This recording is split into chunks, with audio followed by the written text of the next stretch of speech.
పెట్టేస్తాడు పెట్టినప్పటికీ కొండకాడ తీసుకెళ్లి కొండలో దాచాడు శంకరుడు తీసుకోమన్నాడు తీసుకోమన్నప్పటికీ అయ్య నందాన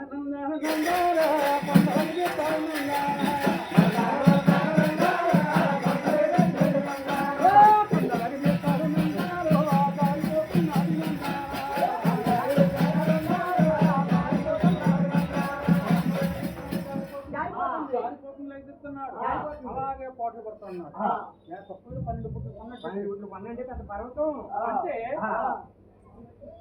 రవణాబెమ్మ నాయన అదే దారి మార్గనందు వాడి వెళ్తున్నాడు అదే దారి మార్గనందు వాళ్ళు వెళ్తుంటే ఏటయ్యా తంటలు పడుతున్నాం ఏంటంటే ఇందులో స్థలం ఉందన్నారు స్థలం ఉంటే నీ వల్ల కాదు ముందు పొలం నాకు ఏమన్నా సరే అన్నాడు ప్రయత్నించాలని కొండ తీసి పక్కన పెడతాను ఈ కొండ తీసి పక్కన పెట్టినప్పుడు ముందు కొంట వచ్చిన పొలము నాది తదుపరి వచ్చిన పొలము నీది అన్నాడు అలాగంటే ఆయన అయితే ఇస్తానులే అన్నాడు ఇస్తానులంటే వడ్డించుకు ఆయన కొండెక్కించి ఆ కొండనే రావణబెమ్మని కలిపి లాగేస్తాడు పక్కన వేసాడు పైకి లాగేసి ముందు గుంట మండోదరి సైజు చెప్పింది మండోదరిని బయట తీశాడు మండోదరిని మోహించాడు మండోదరిని మోహిస్తే కొడుకు పుట్టాడు ఎవరో అంగదుడు పుట్టాడు ఆ మండోదరికి అంగదుడు పుట్టాడు అంగదుడు పుట్టి మళ్ళీ చదివాడు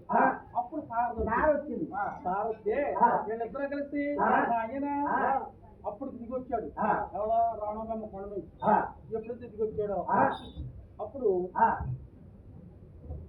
వాళ్ళు ఓటాలు వేస్తున్నారు ఇదిగో ముందుగా వచ్చిన పొలము నాది తదుపరి వచ్చిన పొలము నీది ఆయన ఎప్పుడైతే ఇదిగో ముందు పిల్లడు పుట్టాడు కాబట్టి సారా పిల్లడు కోట పిల్లడు పుట్టాడు కాబట్టి మండోదరి ఒక ఓట మండోదరి ఒక ఓట తారా పిల్లడు కోట ఏ ఓట కావాలో తీసుకోమన్నాడు ఏ ఓట కావాలో కోరుకోమన్నాడు ఏ ఓట కావాలో కోరుకోమంటే లోకం మీద ఎవడన్నా కూర్చోబెట్టి పిల్లడు ఉంటే మనకు అడ్డు అని మండోదరిని తీసుకునే పోయాడు పిల్లడు ఉంటే ఇప్పుడు బిల్డింగ్ కట్టాలి మండోదరిని తీసుకెళ్ళిపోయాడు ఆయన మండోదరిని తీసుకెళ్ళినప్పుడు నాయన అతనే అంగదుడు అంటే నాయన మండోదరి పుట్టుకున్నాడు అంగదుడు నాయన వాళ్ళిద్దరిని తీసుకుని అయ్యా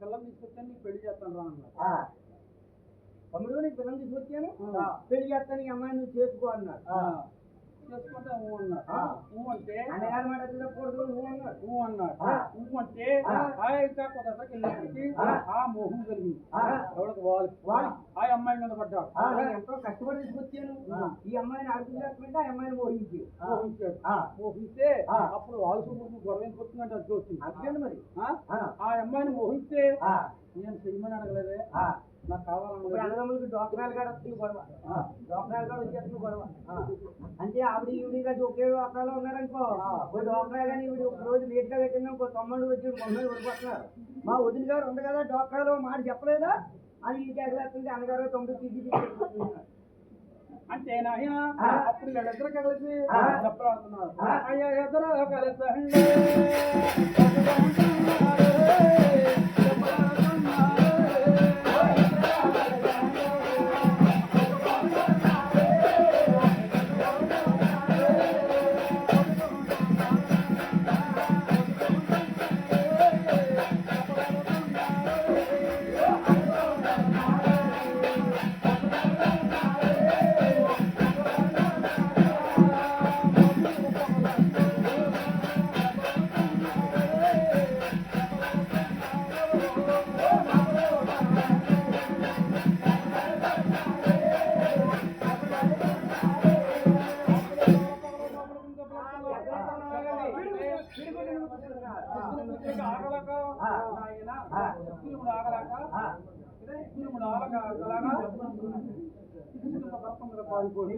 అంటే వాళ్ళకి అక్కడ శాపం ఉంది ఆ పర్వతం మీదకి వెళ్తే ఈ బుర్ర చెయ్యి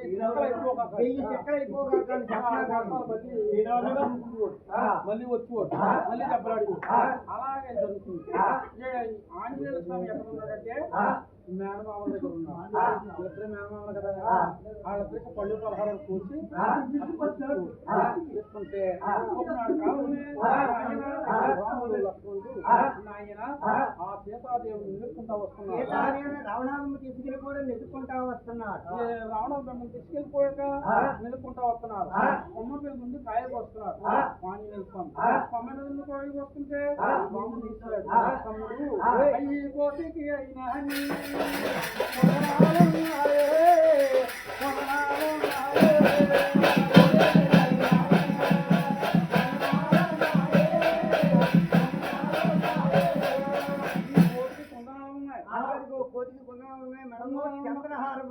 కళ్ళలో కోతి కుందనాలు ఉన్నాయి అంటే రాసుకోండి అంటున్నారు. అన్నయ్య కోతికి కుందనాలు ఉంటే కుందనాలు ఉన్న కోతి ఉంటే ఊరికి ముప్పు కుట్టేస్తాను అన్నాడు. కుందనాలు ఉన్న కోతులు కుందనాలు ఉన్న కోతి ఉంటే ఊరికి ముప్పు వస్తుంది కొట్టేస్తానని అన్నాడు. కంగారు పడతాను ఆయన అన్నాడు. అప్పుడు గబాలమని దూకి రాముడు కాళ్ళు వెళ్ళిపోయాడు. శ్రీరామచంద్ర ఇన్నాళ్ళ మడికి నువ్వు వస్తావని నీ కోసమే ఎదురు చూస్తున్నాను స్వామి. నా మీద ఇన్నాళ్ళకి దయగలిగిందా స్వామి అని అలా పాదాల మీద పడి శరణ కోరేది. పోయే ఆంజనేయ, మేము సీతాదేవి కోసం జాడ తనకు వస్తున్నాము. సీతమ్మ జాడ నీకేమన్నా తెలుసు అంటే ఇక్కడే పక్కన ఉన్నాడు సుగ్రీవుడు. ఆ సుగ్రీవుడి చెంతకు చేరితే మా వానర సైన్యం 4 మూలకు వెళ్ళి సీతాదేవి జాడ తెలుపుతాను స్వామి అని ఎట్లాడుకుంటున్నారు. మా ఎందుకంటే ఇలా జరిగిన గొడవంతో చెప్పాడు. జరిగిన గొడవంతో చెప్తే ఆయన ఇద్దరు ఒకేలాగా కాపాడుతున్నారు. కాపాడుతుంటే అప్పుడు సుగ్రీవుడికి దండ ఇస్తాడు. దండ ఇస్తే వాళ్ళు ఇద్దరు కలిసి అప్పుడు రాముడు తీసుకొని కూర్చాడు. రాముడు చెట్టు కొట్టాడు. ఎవడు వాళ్ళని అంటే వాళ్ళు ముందుకెళ్ళి కొట్టాలంటే వాళ్ళు ముందుకెళ్ళేమంటే మనలో సగం బలం లాగేసుకుంటాడు. ఎంత బలవంతుడైనా సరే బలహీనుడు అయిపోతాడు. అందుకనే కోతిని చెట్టుదోట నుండి కొట్టాలని వానరం కాబట్టి ఏటకే రాజు కాబట్టి చెట్టుదోట నుండి కొట్టాడు. కొడితే నాయన అప్పుడు ఏమంటున్నాడంటే నాయన నన్ను గుర్తిస్తూ అన్నాడు. నువ్వు చేసిందంత తప్పన్నాడు. తమ్ముడి భార్యను అపహరించడం తప్పు కాదా? తమ్ముడిని బయటికి వెళ్ళడం తప్పు కాదా? రాజ్యం వ్యవహరించడం తప్పు కాదా అన్నాడు. అలాగంటే నాయన తప్పే, కానీ నువ్వు చెట్టు చోటు నుండి పట్టుకోవడం చెట్టు చాటు నుండి కొట్టకూడదంటే చెట్టు చాటు నుండి కొట్టకూడదంటే మనిషి అయితే తప్పే. బతికింతాను బతుకుతావన్నాడు. బతుకుతావన్నాడు. నాకు మచ్చ లేకుండా చేయగలదు అన్నాడు. మచ్చ లేకుండా అంటే పలానప్పుడు రాముడు కొట్టాడు నిన్ను అన్నాడు. అన్న మచ్చ లేకుండా చేయమన్నాడు. మచ్చ లేకుండా నేను చేయలేదు నాయన అన్నాడు. అయితే నాయన నేను అందుకనే ఏ కోతి కూడా మచ్చ ఉండదని. మచ్చన్న కోతి ఉన్న కోతి చెప్పేస్తాయి. నాకు మచ్చ లేకుండా చేస్తామన్నాడు. మచ్చ లేకుండా చేస్తామంటే అప్పుడు మచ్చ లేకుండా నేను చేయలేదు నాయన అన్నాడు. అయితే నీకు దెబ్బ తెప్పిస్తాను. ఇప్పుడు పూర్వమవుతాను. అప్పుడు నువ్వు ఎరకల కిరాతుడు అయిపోతావు. కొర చేయనేస్తావు. నేను 10 అవతారం ఎత్తి నీ నేను పాడు చేస్తాను. అప్పుడు నాయన అప్పుడు ఇచ్చున్నారు. ఇప్పుడు ఇస్తాను. అమలు జరుగుతుంది. అప్పుడు ఇచ్చిన వరకు ఇప్పుడు అమలు జరుగుతుంది అని అందులో ఉన్న పరమాత్ముడు చెప్తున్నాడు. ఎరకల కింద రాత్రుడు ఆలకించాడమ్మా. అదంతా కూడా చెప్పుకొచ్చాడు. ఎప్పుడైతే చెప్పుకొచ్చాడు ఆ పందికి ఎరకలు ఆయన ఆ దెబ్బగా వారం లేక ఆ పక్కకి వెళ్తున్నాడు. మంట మంట మంట ఈ పక్కకి వెళ్తున్నాడు.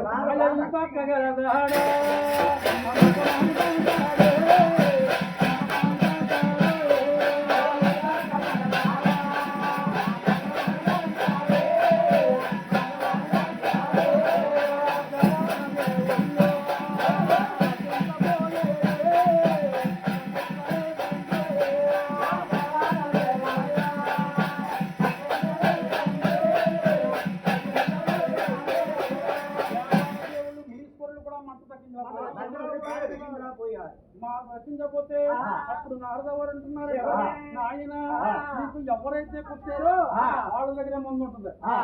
ఎరకుల దగ్గర ఉంటుంది మందు. ఎవరైతే కొట్టారో వాళ్ళ దగ్గర ఉంటుంది. వాళ్ళ దగ్గర ఉంటుంది మందు అంటే నాయన అప్పుడు ఆ ఎరకల కిరాతుడు